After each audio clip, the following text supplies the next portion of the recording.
elle était sans valeur, alors qu'il dérobait en même temps à l'individu tout pouvoir sur le monde matériel. Quand on se trouvait entre les griffes du parti, ce que l'on sentait ou ne sentait pas, ce que l'on faisait ou se retenait de faire, n'avait littéralement aucune importance. On disparaissait, et personne n'entendait plus parler de vous, de vos actes. Vous étiez aspiré hors du cours de l'histoire. Les gens de 2 générations auparavant n'essayaient pas de changer l'histoire. Ils étaient dirigés par leur fidélité à des règles personnelles qu'ils ne mettaient pas en question. Ce qui importait, c'étaient les relations individuelles, et un geste absolument inefficace, un baiser, une larme, un mot dit à un mourant, pouvaient avoir en eux-mêmes leur signification. Winston pensa soudain que les prolétaires étaient demeurés dans cette condition. Ils n'étaient pas fidèles à un parti, un pays ou une idée. Ils étaient fidèles l'un à l'autre. Pour la première fois de sa vie, il ne méprisa pas les prolétaires. Il ne pensa pas à eux simplement comme à une force inerte qui, un jour, naîtrait à la vie et régénérerait le monde. Les prolétaires étaient restés humains. Ils ne s'étaient pas durcis intérieurement. Ils avaient retenu les émotions primitives qu'il avait, lui, à réapprendre par un effort conscient. À cette pensée, il se souvint, sans soulagement apparent, d'avoir, il y avait quelques semaines, vu sur le pavé une main arrachée, et de l'avoir poussée du pied dans le caniveau, comme s'il s'agissait d'un trognon de chou. « Les prolétaires sont des êtres humains, » dit-il tout haut. « Nous ne sommes pas des humains. » « Pourquoi ?» demanda Julia qui était de nouveau réveillée. Il réfléchit un instant. « Est-ce qu'il ne t'est jamais venu à l'idée, dit-il, que le mieux que nous ayons à faire est simplement de nous en aller d'ici avant qu'il soit trop tard, et de ne jamais nous revoir? » « Oui, chérie, j'y ai pensé, plusieurs fois, mais je ne le ferai tout de même pas. »« Nous avons eu de la chance, dit-il, mais ça ne peut pas durer beaucoup plus longtemps. Tu es jeune, tu parais normale et innocente. Si tu te tiens à distance de gens comme moi, tu peux vivre encore 50 ans. Non. J'ai réfléchi à tout cela. Ce que tu fais, je le fais. Mais ne sois pas si déprimé. Je m'entends assez à rester en vie. Il se peut que nous restions ensemble encore 6 mois, peut-être 1 an. On ne sait pas. Mais au bout du compte, nous sommes certains d'être séparés. Est-ce que tu te rends compte à quel point nous serons seuls? Quand ils se seront emparés de nous, nous ne pourrons rien, absolument rien, l'un pour l'autre. Si je me confesse, ils te fusilleront. Si je ne me confesse pas, ils te fusilleront de la même façon. Quoi que je dise, quoi que je fasse, et même si je me retiens de parler, rien ne retardera ta mort de 5 minutes. Aucun de nous deux ne saura si l'autre est vivant ou mort. Nous serons absolument démunis, absolument désarmés. La seule chose qui importe, c'est que nous nous trahissions pas l'un l'autre. Mais au fond, rien ne changera rien. Pour ce qui est de la confession, dit-elle, nous nous confesserons, c'est sûr. Tout le monde se confesse. On ne peut pas faire autrement. Ils vous torturent. Je ne parle pas de confession. Se confesser n'est pas trahir. Ce que l'on dit ou fait ne compte pas. Seuls les sentiments comptent. S'ils peuvent m'amener à cesser de t'aimer, là sera la vraie trahison. Elle considéra la question. Ils ne le peuvent pas, dit-elle finalement. C'est la seule chose qu'ils ne puissent faire. Ils peuvent nous faire dire n'importe quoi, absolument n'importe quoi. Mais ils ne peuvent nous le faire croire. Ils ne peuvent entrer en nous. Non, dit-il avec un peu d'espoir. Non, c'est bien vrai. Ils ne peuvent entrer en nous. Si l'on peut sentir qu'il vaut la peine de rester humain, même s'il ne doit rien en résulter, on les a battus. Il pensa au télécran et à son oreille toujours ouverte. Ils pouvaient vous espionner nuit et jour. Mais si on ne perdait pas la tête, on pouvait les déjouer. Malgré toute leur intelligence, ils ne s'étaient jamais rendus maîtres du secret qui permettrait de découvrir ce que pense un autre homme. Peut-être cela était-il moins vrai quand on se trouvait entre leurs mains. On ne savait pas ce qui se passait au ministère de l'amour. mais on pouvait le deviner. Torture, drogue, enregistrement des réactions nerveuses par des appareils sensibles, usure graduelle de la résistance par le manque de sommeil, la solitude et les interrogatoires continuels. Les faits, en tout cas, ne pouvaient être dissimulés. Ils étaient découverts par des enquêtes. On vous en arrachait l'aveu par la torture. Mais si le but poursuivi était non de rester vivant, mais de rester humain, qu'importait en fin de compte la découverte des faits. On ne pouvait changer les sentiments. Même soi-même, on ne pouvait pas les changer, l'eût-on désiré. Le parti pouvait mettre à nu les plus petits détails de tout ce que l'on avait dit ou pensé. Mais les profondeurs de votre cœur, dont les mouvements étaient mystérieux, même pour vous, demeuraient inviolables.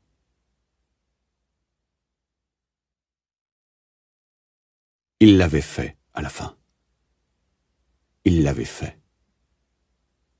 La pièce dans laquelle il se trouvait était longue et éclairée d'une lumière douce.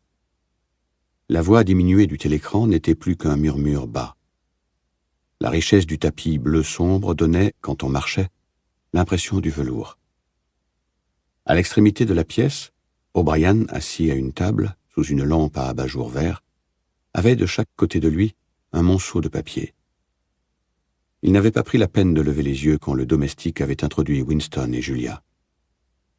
Le cœur de Winston battait si fort qu'il se demandait s'il pourrait parler. Il l'avait fait. Il l'avait fait. C'est tout ce qu'il pouvait penser. Cela avait été un acte imprudent de venir là, et une pure folie d'arriver ensemble, bien qu'à la vérité, ils fussent venus par des chemins différents et ne se soient rencontrés qu'à la porte d'O'Brien. Mais de marcher seulement dans un tel lieu demandait un effort des nerfs. Ce n'était qu'en de très rares occasions qu'on voyait l'intérieur d'appartements de membres du parti intérieur, ou même que l'on pénétrait dans le quartier de la ville où ils vivaient. L'atmosphère générale de l'énorme bloc d'appartements, la richesse et les vastes dimensions de tout ce qui s'y trouvait, les odeurs non familières de la bonne nourriture et du bon tabac, les ascenseurs silencieux et incroyablement rapides qui montaient et descendaient sans secousse, les serviteurs en veste blanche qui se dépêchaient çà et là, tout était intimidant. Quoiqu'il eût un bon prétexte pour venir là, Winston était hanté à chaque pas par la crainte qu'un garde en uniforme noir n'apparaisse soudain à un détour, ne lui demande ses papiers et ne lui ordonne de sortir. Le domestique d'O'Brien, cependant, les avait reçus tous deux sans hésitation. C'était un petit homme aux cheveux noirs, vêtu d'une veste blanche, qui avait un visage en forme de losange, absolument sans expression, qui pouvait être un visage de Chinois. Dans le passage à travers lequel il les conduisit, le parquet était couvert d'un épais tapis. Les murs étaient couverts d'un papier crème. Les lambris étaient blancs, le tout d'une propreté exquise. Cela aussi était intimidant. Winston ne pouvait se rappeler avoir jamais vu un couloir dont les murs ne fussent pas salis par le frottement des corps. O'Brien avait entre les mains un bout de papier et semblait l'étudier attentivement. Son lourd visage, penché de telle sorte qu'on pouvait voir la ligne de son nez, paraissait à la fois formidable et intelligent. Pendant peut-être 20 secondes, il resta assis sans bouger. Puis il rapprocha de lui le phonoscript et lança un message dans le jargon hybride des ministères. Item 1, 5, 7, approuvé entièrement, stop. Suggestion contenu item. 6, absolument ridicule, frisant crime pensé, annulé, stop. Interrompre construction, sache d'abord avoir estimation plus complète, machinerie aérienne, stop. Fin message. Il se leva délibérément de sa chaise et s'avança vers eux d'un pas assourdi par le tapis. Un peu de l'atmosphère officielle semblait s'être détachée de lui en même temps que les mots novlangues, mais son expression était plus sombre que de coutume, comme s'il n'était pas content d'être dérangé. La terreur que ressentait Winston fut soudain traversée par une pointe d'embarras. Il lui parut tout à fait possible qu'il eût simplement commis une stupide erreur. Quelle preuve réelle avait-il, en effet, qu'O'Brien fût une sorte de conspirateur politique? Rien qu'un éclair des yeux et une unique remarque équivoque. Hors cela, il n'y avait que ses propres secrètes suppositions fondées sur un rêve. Il ne pouvait même pas se rabattre sur le prétexte qu'il était venu emprunter le dictionnaire, car dans ce cas, la présence de Julia ne s'expliquait pas. O'Brien, en passant devant le télécran, parut frappé d'une idée. Il s'arrêta, se tourna et pressa un bouton sur le mur. Il y eut un bruit sec et aigu. La voix s'était arrêtée. Julia laissa échapper un petit cri, une sorte de cri de surprise. Même dans sa panique, Winston fut trop abasourdi pour pouvoir tenir sa langue. « Vous pouvez le fermer » s'exclama-t-il. « Oui, » répondit O'Brien. « Nous pouvons le fermer. Nous avons ce privilège. » Il était maintenant devant eux. Sa carrure solide dominait celle des deux autres, et l'expression de son visage était encore indéchiffrable. Il attendait avec quelque rigidité que Winston parlât. Mais sur quel sujet? Même alors, on pouvait parfaitement concevoir qu'il était simplement un homme occupé, qui se demandait avec irritation pourquoi on l'avait interrompu. Personne ne parlait. Après l'arrêt du télécran, un silence de mort parut régner dans la pièce. Les secondes passaient, énormes. Winston, avec difficulté, continua à tenir les yeux fixés sur ceux d'O'Brien. Le visage sombre s'adoucit alors soudain, en ce qui aurait pu être une ébauche de sourire. De son geste caractéristique, O'Brien ajusta ses lunettes sur son nez. « Le dirai-je ou voulez-vous le dire ?» demanda-t-il. « Je le dirai », répondit promptement Winston. « Cette chose est-elle réellement fermée ?»« Oui, tout est fermé. Nous sommes seuls. Nous sommes venus ici parce que... » Il s'arrêta, réalisant pour la première fois le manque de précision de ses propres motifs. Comme il ne savait pas en fait quelle sorte d'aide il attendait d'O'Brien, il ne lui était pas facile de dire pourquoi il était venu. Il poursuivit, conscient que ce qu'il disait devait avoir un son faible et prétentieux. Nous croyons qu'il existe une sorte de conspiration, de secrète organisation qui travaille contre le parti, et que vous en êtes un des membres. Nous désirons nous joindre à cette organisation et travailler pour elle. Nous sommes des ennemis du parti. Nous ne croyons pas au principe de l'Anxos. Nous sommes des criminels par la pensée. Nous commettons l'adultère. Je vous dis cela parce que nous voulons nous mettre à votre merci. Si vous désirez que nous nous accusions d'une autre façon, nous sommes prêts. Winston s'arrêta et regarda par-dessus son épaule avec la sensation que la porte s'était ouverte. En effet, le petit serviteur au visage jaune était entré sans frapper. Winston vit qu'il portait un plateau sur lequel se trouvaient des verres et une carafe. « Martin est des nôtres, » dit O'Brien impassible. « Par ici les verres, Martin. Déposez-les sur la table ronde. Assez de chaises? Alors nous ferions aussi bien de nous asseoir confortablement pour parler. Apportez une chaise pour vous, Martin. Nous allons parler affaires. Vous pouvez pendant 10 minutes cesser d'être un domestique. » Le petit homme s'assit, tout à fait à son aise, et cependant avec encore l'air d'un serviteur, l'air d'un valet jouissant d'un privilège. Winston le regarda du coin de l'œil. Il comprit que l'homme jouait une partie qui engageait toute sa vie, et qu'il estimait dangereux d'abandonner, même pour un instant, la personnalité qu'il avait adoptée. O'Brien saisit la carafe par le col et emplit les verres d'un liquide rouge foncé. Ce geste éveilla chez Winston le souvenir confus de quelque chose qu'il avait vu, il y avait longtemps, sur un mur ou une palissade, une grande bouteille faite de becs électriques qui semblait s'élever et s'abaisser et verser son contenu dans un verre. Vue de dessus, la substance paraissait presque noire, mais dans la carafe, elle luisait comme un rubis. Elle avait une odeur aigre-douce. Il vit Julia prendre son verre et le flairer avec une franche curiosité.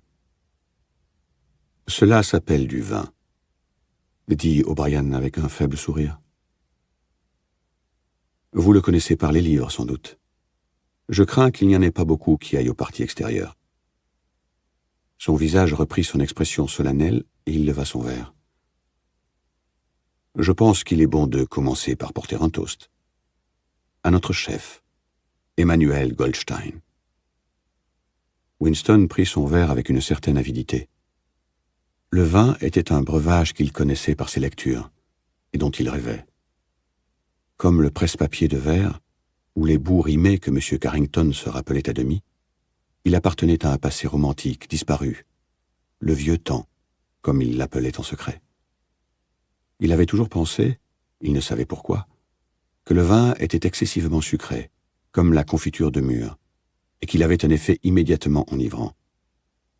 En réalité, quand il en vint à la vallée, il fut tout à fait désappointé. En réalité, après avoir bu du gin pendant des années, c'est à peine s'il était capable de sentir le goût du vin. Il posa le verre vide. « Il existe donc quelqu'un qui est Goldstein ?» demanda-t-il. « Oui, il existe et il est vivant. Ou, je ne sais. » Et la conspiration, l'organisation est-elle réelle? Elle n'est pas simplement une invention de la police de la pensée?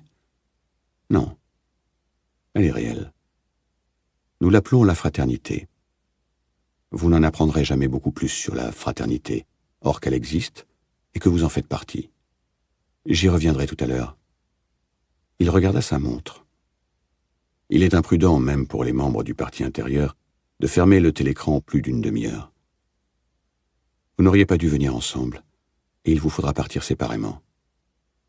Vous, camarade, dit-il en inclinant la tête dans la direction de Julia, vous allez partir la première. Nous avons environ 20 minutes à notre disposition. Vous comprenez que je dois commencer par vous poser certaines questions. Qu'êtes-vous préparé à faire en général? Tout ce dont nous sommes capables, répondit Winston. O'Brien s'était légèrement retourné sur sa chaise, de sorte qu'il faisait face à Winston. Il ignora presque Julia, tenant pour convenu que Winston pouvait parler en son nom. Ses paupières battirent un moment sur ses yeux. Il se mit à poser des questions d'une voix basse, sans expression, comme si c'était une routine, une sorte de catéchisme, dont il connaissait déjà la plupart des réponses. Êtes-vous prêt à donner vos vies? Oui. Êtes-vous prêt à tuer? Oui. À commettre des actes de sabotage pouvant entraîner la mort de centaines d'innocents? Oui. À trahir votre pays auprès de puissances étrangères? Oui. Vous êtes prêt à tromper, à faire des faux, à extorquer, à corrompre les esprits des enfants, à distribuer les drogues qui font naître des habitudes, à encourager la prostitution, à propager les maladies vénériennes, à faire tout ce qui est susceptible de causer la démoralisation du parti et de l'affaiblir? Oui. Si votre intérêt exigeait, par exemple, que de l'acide sulfurique fût jeté au visage d'un enfant, seriez-vous prêt à le faire? Oui. Êtes-vous prêt à perdre votre identité et à vivre le reste de votre existence comme garçon de café ou docker? Oui. Êtes-vous prêt à vous suicider si nous vous l'ordonnons et quand nous vous l'ordonnerons? Oui. Êtes-vous prêts tous deux à vous séparer et à ne jamais vous revoir? Non, jeta Julia. Il sembla à Winston qu'un long moment s'écoulait avant qu'il pût répondre. Un instant même, il crut être privé du pouvoir de parler. Sa langue s'agitait sans émettre de son. Elle commençait les premières syllabes d'un mot, puis d'un autre, recommençait encore et encore. Il ne savait pas, avant qu'il l'eût dit, quel mot il allait prononcer. « Non, » dit-il enfin. « Vous faites bien de me le faire savoir, » dit O'Brien. « Il est nécessaire que nous sachions tout. » Il se tourna vers Julia et ajouta d'une voix un peu plus expressive, « Comprenez-vous que, même s'il survit, ce sera peut-être sous l'aspect d'une personne différente. Nous pouvons être obligés de lui donner une autre identité, son visage, ses gestes, la forme de ses mains, la couleur de ses cheveux, même sa voix serait différente. Et vous-même pourrez être devenu une personne différente. Nos chirurgiens peuvent changer les gens et les rendre absolument méconnaissables. Il arrive que ce soit nécessaire. Nous faisons même parfois l'amputation d'un membre. » Winston ne put s'empêcher de lancer de côté un autre regard au visage mongolien de Martin. Il ne put voir aucune cicatrice. Julia avait un peu pâli, ce qui fit ressortir ses taches de rousseur. Mais elle affronta bravement O'Brien. Elle murmura quelque chose qui ressemblait à un assentiment. Bien. Ainsi, c'est réglé. Il y avait sur la table une boîte de cigarettes en argent. O'Brien, d'un air quelque peu absent, la poussa vers eux. Il en prit une lui-même, puis se leva et se mit à marcher lentement de long en large, comme si, debout, il pouvait mieux réfléchir. C'étaient de très bonnes cigarettes, très épaisses et bien tassées, au papier d'une douceur soyeuse, non familière. O'Brien regarda encore sa montre-bracelet. « Vous feriez mieux de retourner à l'office, Martin. Je tournerai le bouton du télécran dans un quart d'heure. Regardez bien les visages de ces camarades avant de vous en aller. Vous les reverrez. Moi, peut-être pas. » Les yeux noirs du petit homme, exactement comme il l'avait fait à la porte d'entrée, vacillèrent en regardant leur visage. Il classait leur aspect dans sa mémoire. Mais il n'éprouvait pour eux aucun intérêt, ou du moins ne paraissait en éprouver aucun. Winston se dit qu'un visage synthétique était peut-être incapable de changer l'expression. Sans parler ni faire aucune sorte de salutation, Martin se retira en fermant silencieusement la porte derrière lui. O'Brien arpentait la pièce, une main dans la poche de sa combinaison noire, l'autre tenant sa cigarette. « Vous comprenez, dit-il, que vous lutterez dans l'obscurité. Vous serez toujours dans l'obscurité. Vous recevrez des ordres et y obéirez sans savoir pourquoi. Je vous enverrai plus tard un livre dans lequel vous étudierez la vraie nature de la société dans laquelle nous vivons et la tactique par laquelle nous la détruirons. Quand vous aurez lu ce livre, vous serez tout à fait membre de la fraternité. Mais entre les fins générales pour lesquelles nous luttons et les devoirs immédiats du moment, vous ne saurez jamais rien. Je vous dis que la fraternité existe, mais je ne peux vous dire si elle comprend une centaine de membres ou 10 millions. Pour ce que vous en connaîtrez personnellement, vous ne serez jamais capable de dire si elle comprend même une douzaine de membres. Vous aurez des contacts avec 3 ou 4 personnes qui seront remplacées de temps en temps au fur et à mesure de leur disparition. Comme ceci est votre premier contact, il sera maintenu.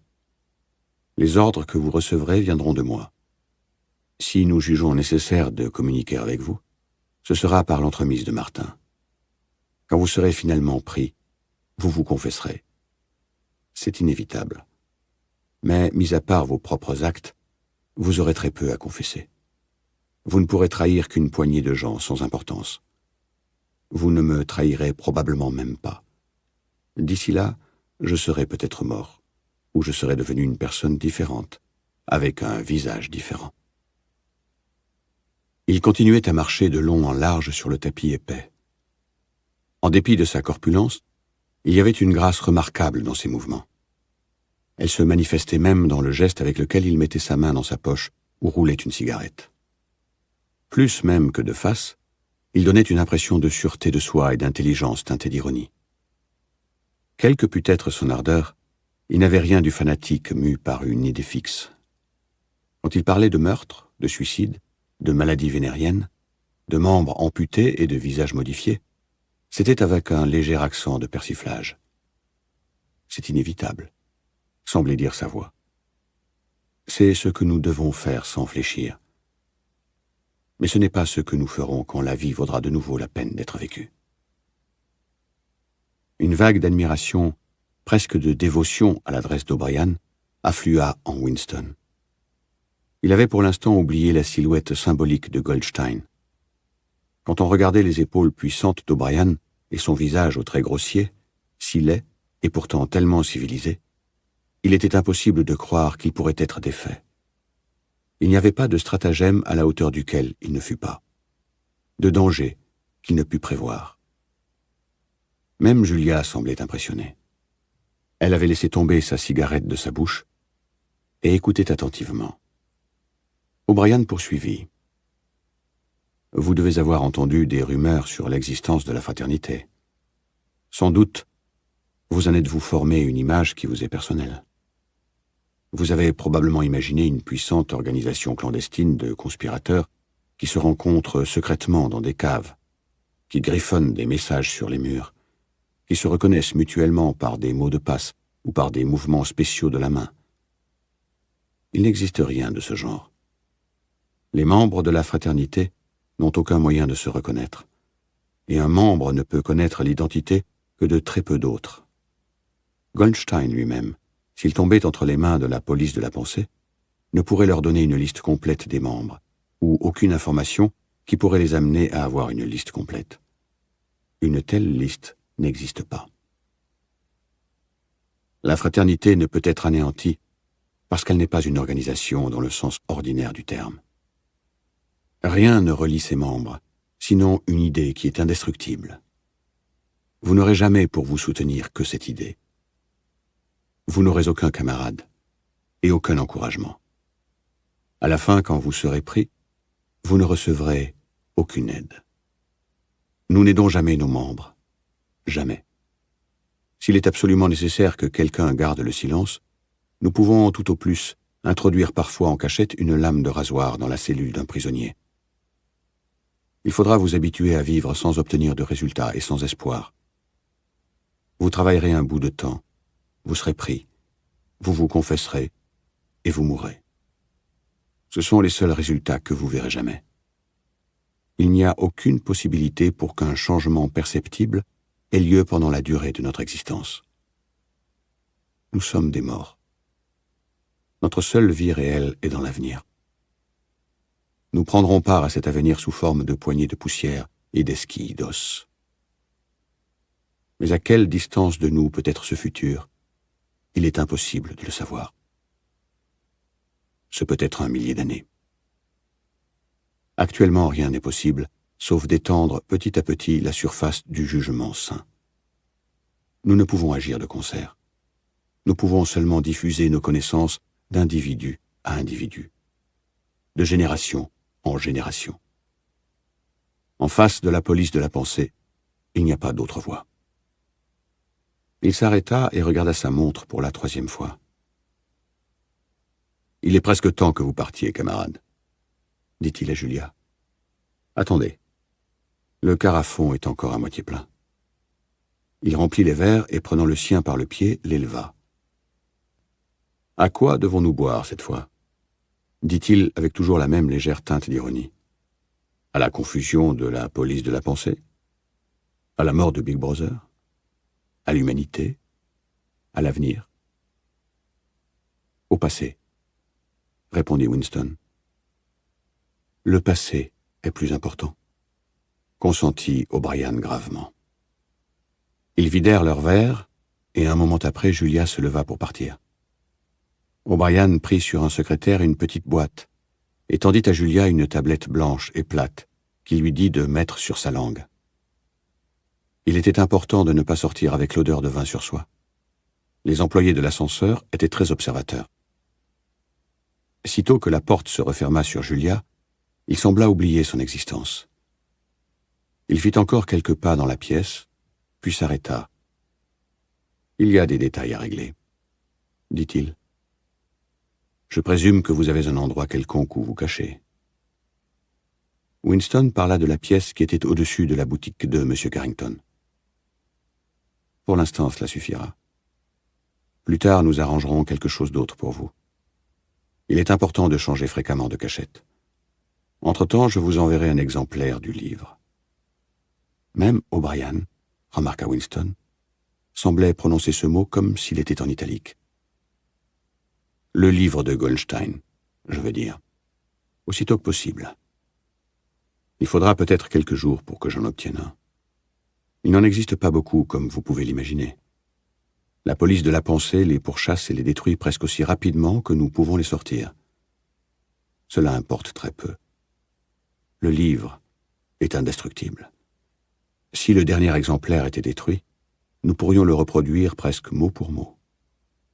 Apportez-vous une serviette pour travailler? En général, oui. Comment est-elle? Noire, très usée, à 2 courroies. Noire, 2 courroies, très usée. Bon. Un jour proche, je ne peux vous donner de date, un des messages que l'on vous envoie pour votre travail contiendra un matin une coquille, et vous aurez à réclamer une autre copie. Le lendemain, vous irez travailler sans votre serviette. À un moment de la journée, dans la rue, un homme vous touchera le bras et vous dira « Je crois que vous avez laissé tomber votre serviette ». Celle qu'il vous donnera contiendra un exemplaire du livre de Goldstein. Vous le retournerez avant 14 jours. Ils gardèrent un moment le silence. « Il reste encore 2 minutes avant que vous ayez à partir, » dit O'Brien. « Nous nous rencontrerons encore, si nous devons nous rencontrer. » Winston leva vers lui les yeux. « Là où il n'y a plus de ténèbres, » continua-t-il en hésitant. O'Brien acquiesça sans manifester de surprise. « Là où il n'y a plus de ténèbres, » répéta-t-il, comme s'il avait reconnu l'allusion. « Et entre-temps, y a-t-il quelque chose que vous désiriez dire avant de partir? Un message? Une question ?» Winston réfléchit. Il ne semblait pas y avoir d'autres questions qu'il voulût poser. Encore moins sentait-il le désir d'émettre des généralités ronflantes. Au lieu de penser à quelque chose qui se rapporterait directement à O'Brien ou à la fraternité, il lui vint à l'esprit une sorte de tableau composite de la sombre chambre dans laquelle sa mère avait passé ses derniers jours, de la petite pièce au-dessus du magasin de M. Carrington, du presse-papier de verre et de la gravure sur acier dans son cadre de bois de rose. Presque au hasard, il dit « Avez-vous jamais entendu une vieille chanson qui commence ainsi ? Orange et citron, disent les cloches de Saint-Clément. » O'Brien acquiesça. Avec une sorte de courtoisie grave, il compléta la strophe. « Orange et citron, disent les cloches de Saint-Clément. Tu me dois 3 farthings, disent les cloches de Saint-Martin. Quand me paieras-tu, disent les cloches du vieux Bellay. Quand je serai riche, disent les cloches de Shoreditch. » « Vous saviez la dernière ligne, » dit Winston. « Oui, je savais la dernière ligne. Et maintenant, je crois qu'il est temps que vous partiez. Vous feriez mieux de me laisser vous donner une de ces tablettes. » Quand Winston se leva, O'Brien tendit la main. Sa poigne puissante serra la main de Winston jusqu'aux os. À la porte, Winston se retourna, mais O'Brien semblait déjà en train de le rejeter de son esprit. Il attendait, sa main sur le bouton qui commandait le télécran. Winston put voir dans le fond la table à écrire avec sa lampe à abat-jour vert, le phonoscript et les corbeilles à télégrammes bourrées de papier. L'incident était clos. Dans 30 secondes, se dit-il, O'Brien aurait repris pour le service du parti son important travail interrompu.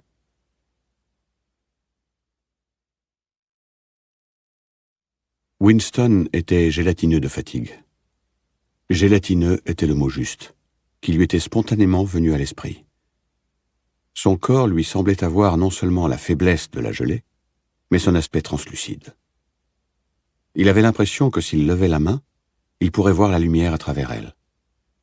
Tout le sang et toute la lymphe de son corps avaient été drainés par une énorme débauche de travail, ne laissant qu'une frêle structure de nerfs, d'os et de peau. Toutes ces sensations semblaient amplifiées. Sa combinaison lui irritait les épaules, le pavé lui chatouillait les pieds. Même ouvrir et fermer la main demandait un effort qui faisait craquer les jointures. Il avait, en 5 jours, travaillé plus de 90 heures. Tous les autres du ministère en avaient fait autant. Maintenant, c'était fini, et il n'avait littéralement rien à faire.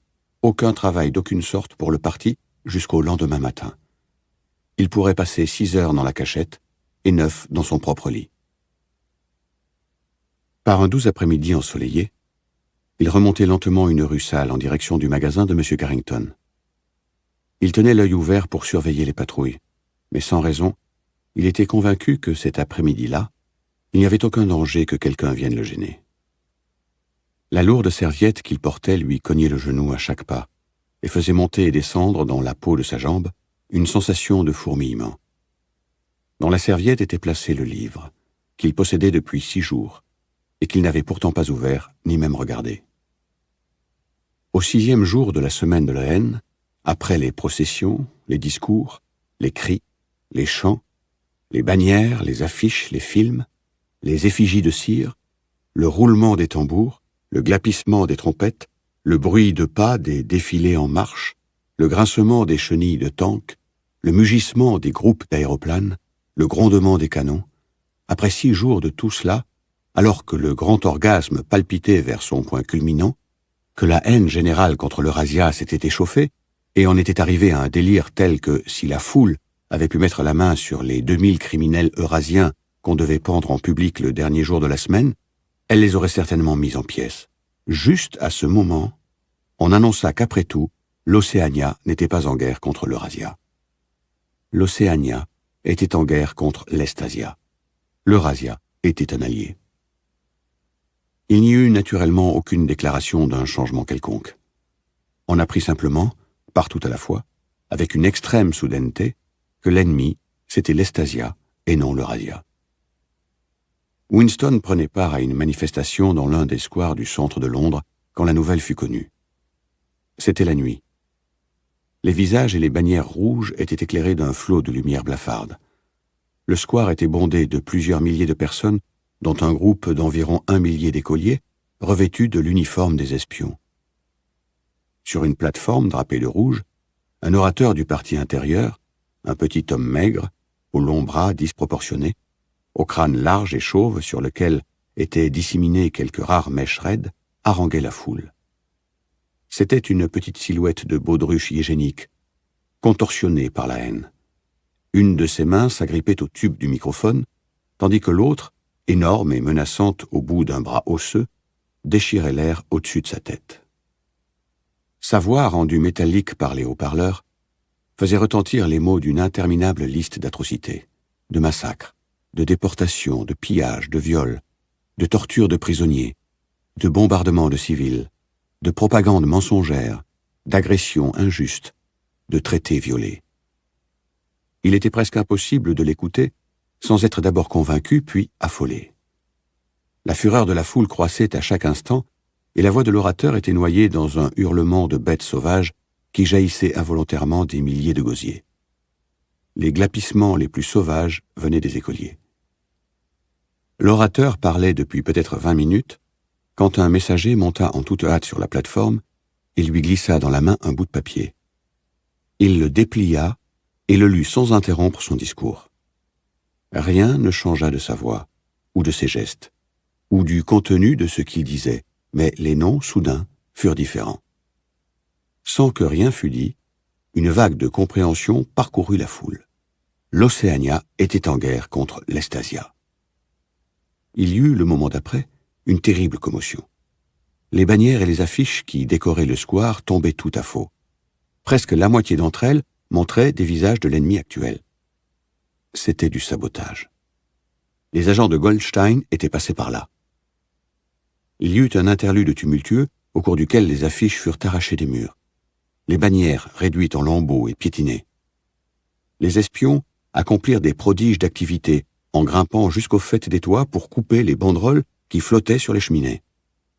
Mais en 2 ou 3 minutes, tout était terminé. L'orateur qui étreignait encore le tube du microphone, les épaules courbées en avant, la main libre déchirant l'air, avait sans interruption continué son discours. 1 minute après, les sauvages hurlements de rage éclataient de nouveau dans la foule. La haine continuait exactement comme auparavant, sauf que la cible avait été changée. Ce qui impressionna Winston quand il y repensa, c'est que l'orateur avait passé d'une ligne politique à une autre exactement au milieu d'une phrase, non seulement sans arrêter, mais sans même changer de syntaxe. À ce moment-là, Winston avait eu d'autres sujets de préoccupation.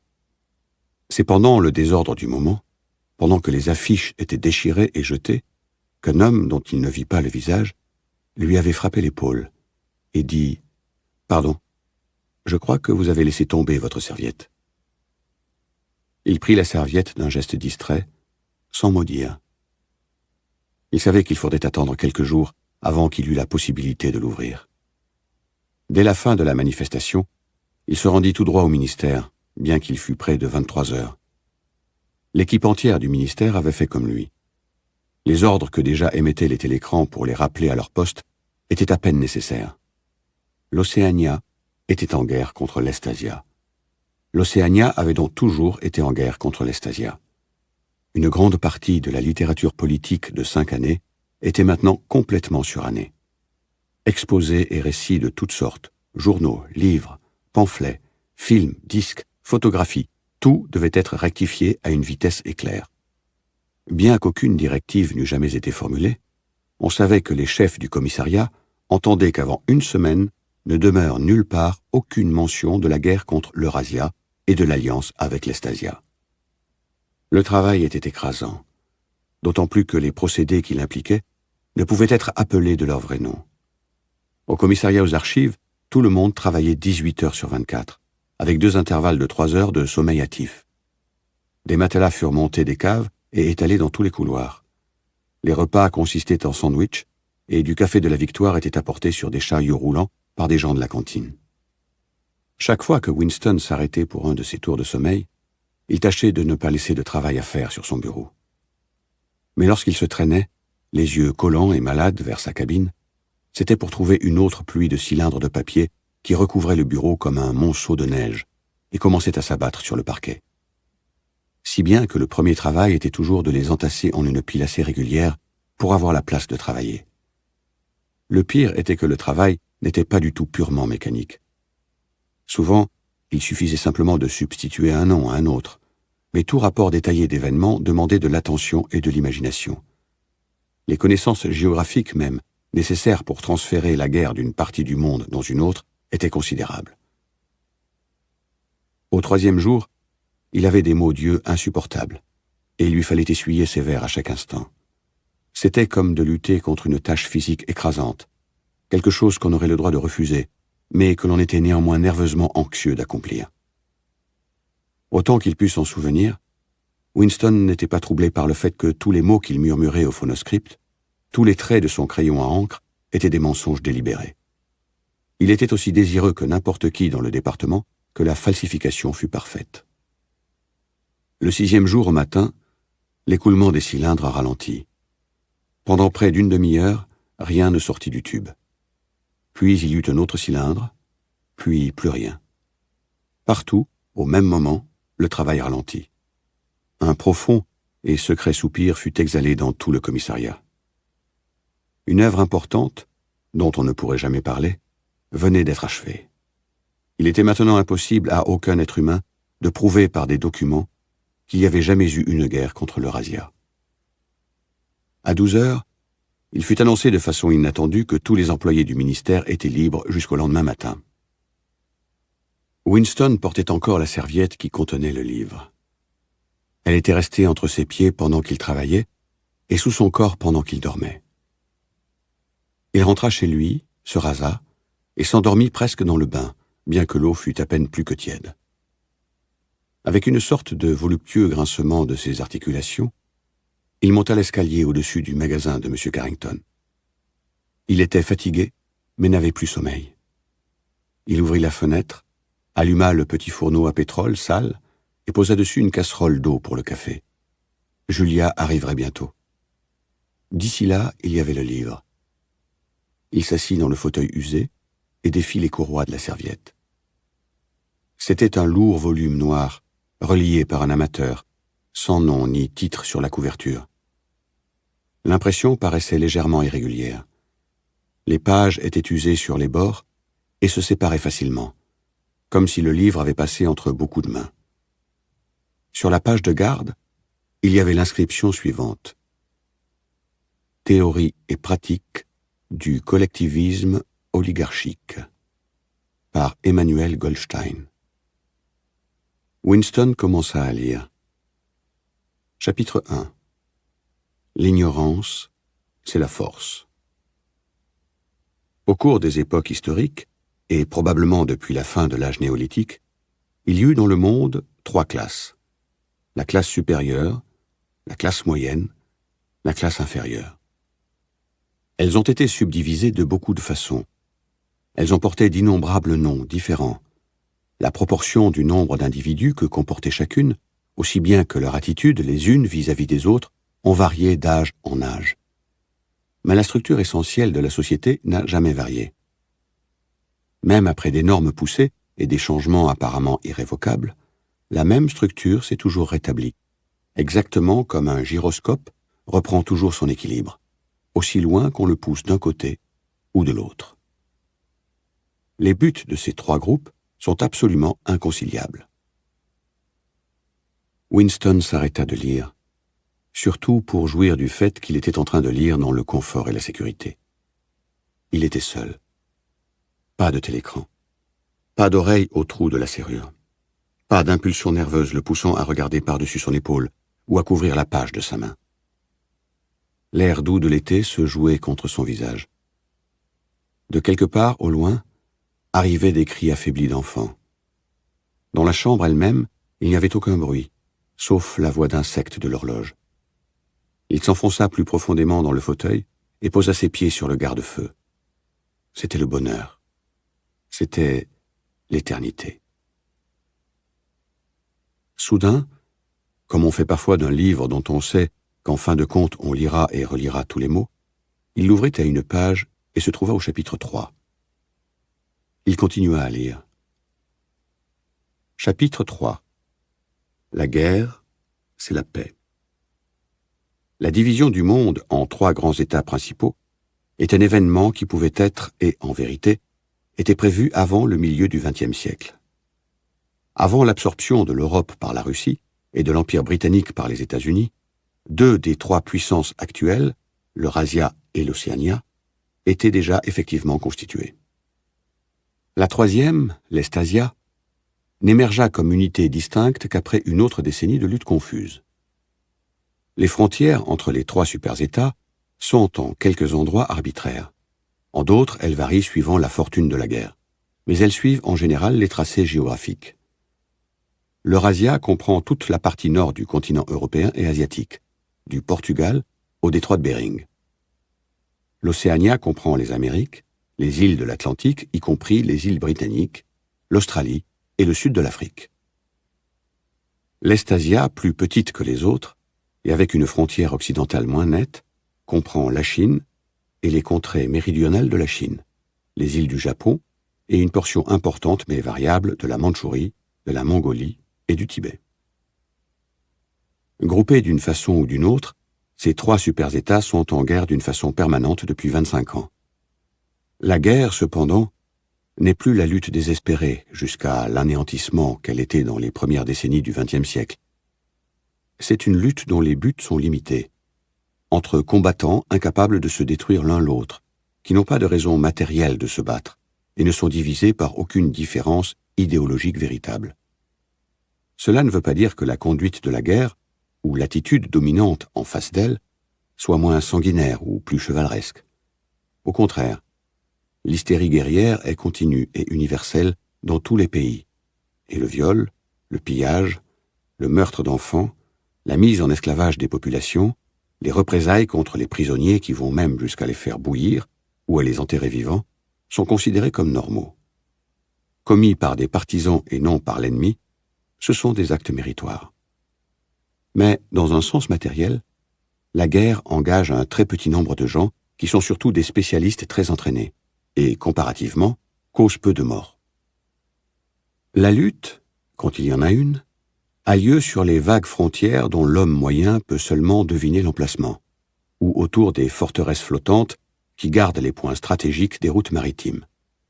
Dans les centres civilisés, la guerre signifie surtout une diminution continuelle des produits de consommation et la chute parfois d'une bombe fusée qui peut causer quelques vingtaines de morts.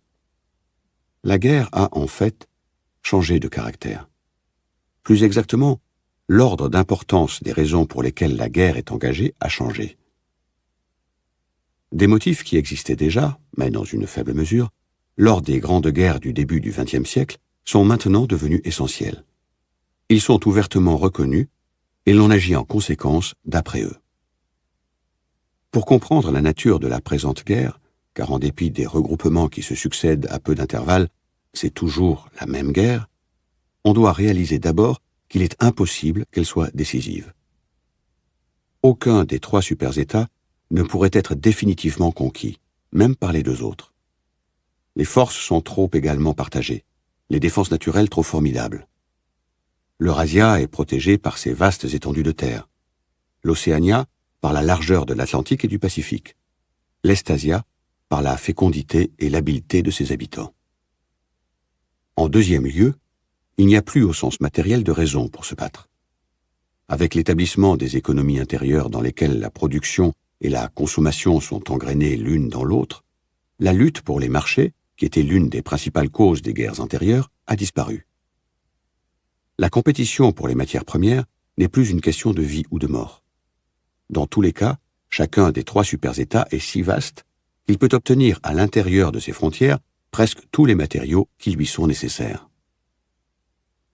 Pour autant que la guerre est un but directement économique, c'est une guerre engagée pour la puissance de la main-d'œuvre.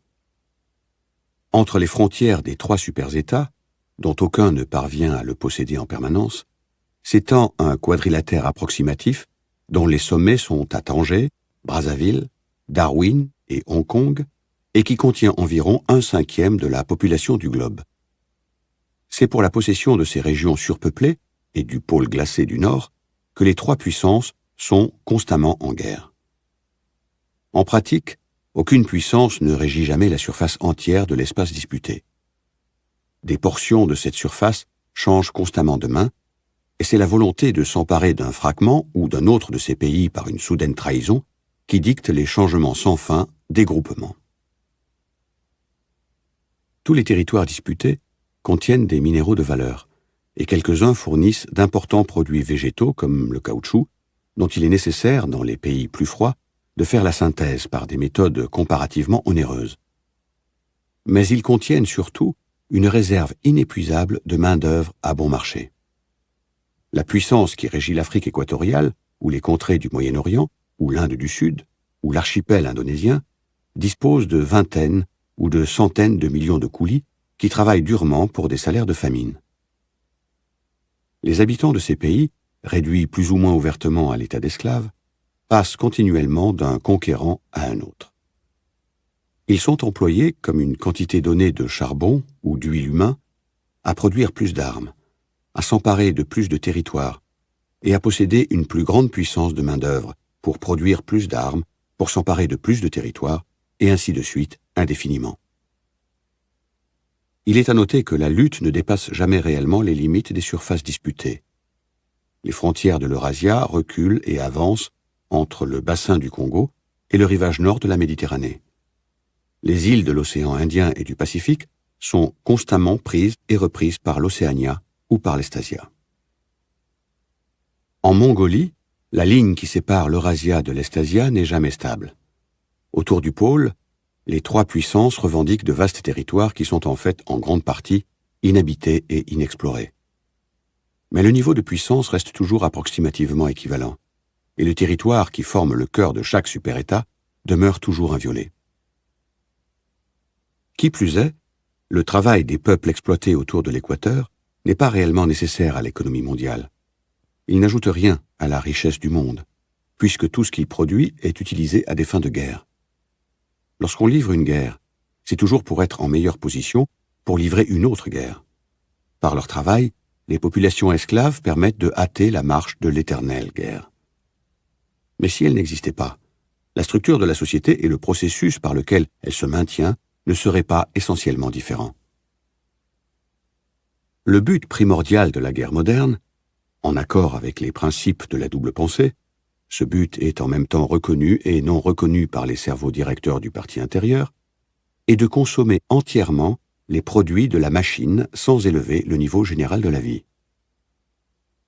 Depuis la fin du XIXe siècle, le problème de l'utilisation du surplus des produits de consommation a été latent dans la société industrielle. Actuellement, alors que peu d'êtres humains ont suffisamment à manger, ce problème n'est évidemment pas urgent. Il pourrait ne pas le devenir, alors même qu'aucun procédé artificiel de destruction n'aurait été mis en œuvre. Le monde d'aujourd'hui est un monde nu, affamé, dilapidé, comparé au monde qui existait avant 1914, et encore plus si on le compare à l'avenir qu'imaginaient les gens de cette époque. Dans les premières années du XXe siècle, la vision d'une société future incroyablement riche jouissant de loisirs, disciplinée et efficiente, un monde aseptisé et étincelant de verre, d'acier, de béton d'un blanc de neige, faisait partie de la conscience de tous les gens qui avaient des lettres. La science et la technologie se développaient avec une prodigieuse rapidité, et il semblait naturel de présumer qu'elles continueraient à se développer. Cela ne se produisit pas, en partie à cause de l'appauvrissement qu'entraîna une longue série de guerres et de révolutions, en partie parce que le progrès scientifique et technique dépendait d'habitudes de pensée empiriques qui ne pouvaient survivre dans une société strictement enrégimentée. Le monde est, dans son ensemble, plus primitif aujourd'hui qu'il ne l'était il y a 50 ans. Certains territoires arriérés se sont civilisés, et divers appareils, toujours par quelque côté en relation avec la guerre et l'espionnage policier, ont été perfectionnés. Mais les expériences et les inventions se sont en grande partie arrêtées. De plus, les ravages de la guerre atomique de l'époque 1950 n'ont jamais été entièrement réparés. Néanmoins, les dangers inhérents à la machine sont toujours présents. Dès le moment de la parution de la première machine, il fut évident pour tous les gens qui réfléchissaient que la nécessité du travail de l'homme et, en conséquence, dans une grande mesure, de l'inégalité humaine avait disparu. Si la machine était délibérément employée dans ce but, la faim, le surmenage, la malpropreté, l'ignorance et la maladie pourraient être éliminées après quelques générations. En effet, alors qu'elle n'était pas employée dans cette intention, la machine, en produisant des richesses qu'il était parfois impossible de distribuer, éleva réellement de beaucoup, par une sorte de processus automatique, le niveau moyen de vie des humains, pendant une période d'environ 50 ans, à la fin du XIXe siècle et au début du XXe. Mais il était aussi évident qu'un accroissement général de la richesse menaçait d'amener la destruction d'une société hiérarchisée. Dans un monde dans lequel le nombre d'heures de travail serait court, où chacun aurait suffisamment de nourriture, vivrait dans une maison munie d'une salle de bain et d'un réfrigérateur, posséderait une automobile ou même un aéroplane, la plus évidente et peut-être la plus importante forme d'inégalité aurait déjà disparu. Devenue générale, la richesse ne conférait plus aucune distinction. Il était possible, sans aucun doute, d'imaginer une société dans laquelle la richesse, dans le sens de possession personnelle et de luxe, serait également distribuée, tandis que le savoir resterait entre les mains d'une petite caste privilégiée. Mais dans la pratique, une telle société ne pourrait demeurer longtemps stable. Si tous, en effet, jouissaient de la même façon de loisirs et de sécurité, la grande masse d'êtres humains, qui est normalement abrutie par la pauvreté, pourrait s'instruire et apprendre à réfléchir par elle-même.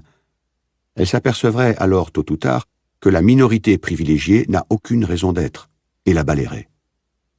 En résumé, une société hiérarchisée n'était possible que sur la base de la pauvreté et de l'ignorance. Revenir à la période agricole du passé, comme l'ont rêvé certains penseurs du début du XXe siècle, n'était pas une solution pratique. Elle s'opposait à la tendance à la mécanisation devenue quasi instinctive dans le monde entier. De plus, une contrée qui serait arriérée industriellement serait impuissante au point de vue militaire et serait vite dominée, directement ou indirectement, par ses rivaux plus avancés. Maintenir les masses dans la pauvreté en restreignant la production n'était pas non plus une solution satisfaisante. Cette solution fut appliquée sur une large échelle durant la phase finale du capitalisme, en gros entre 1920 et 1940.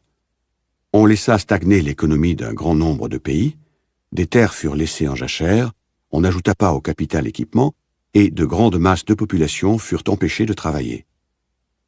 La charité d'État les maintenait à moitié en vie. Mais cette situation, elle aussi, entraînait la faiblesse militaire, et comme les privations qu'elle infligeait étaient visiblement inutiles, elle rendait l'opposition inévitable. Le problème était de faire tourner les roues de l'industrie sans accroître la richesse réelle du monde. Des marchandises devaient être produites, mais non distribuées. En pratique, le seul moyen d'y arriver était de faire continuellement la guerre. L'acte essentiel de la guerre est la destruction, pas nécessairement de vies humaines, mais des produits du travail humain.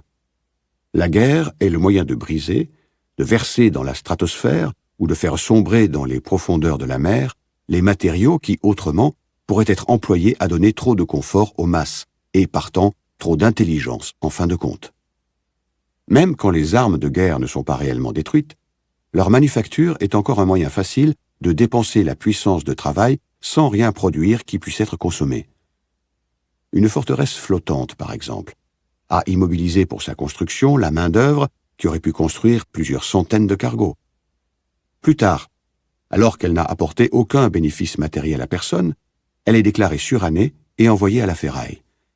Avec une dépense plus énorme de main-d'œuvre, une autre forteresse flottante est alors construite. En principe, l'effort de guerre est toujours organisé de façon à dévorer le surplus qui pourrait exister après que les justes besoins de la population sont satisfaits. En pratique, les justes besoins vitaux de la population sont toujours sous-estimés. Le résultat est que d'une façon chronique, la moitié de ce qui est nécessaire pour vivre manque toujours. Mais cela est considéré comme un avantage. C'est par une politique délibérée que l'on maintient tout le monde, y compris même les groupes favorisés, au bord de la privation. Un état général de pénurie accroît en effet l'importance des petits privilèges et magnifie la distinction entre un groupe et un autre. D'après les standards des premières années du XXe siècle, les membres mêmes du parti intérieur mènent une vie austère et laborieuse.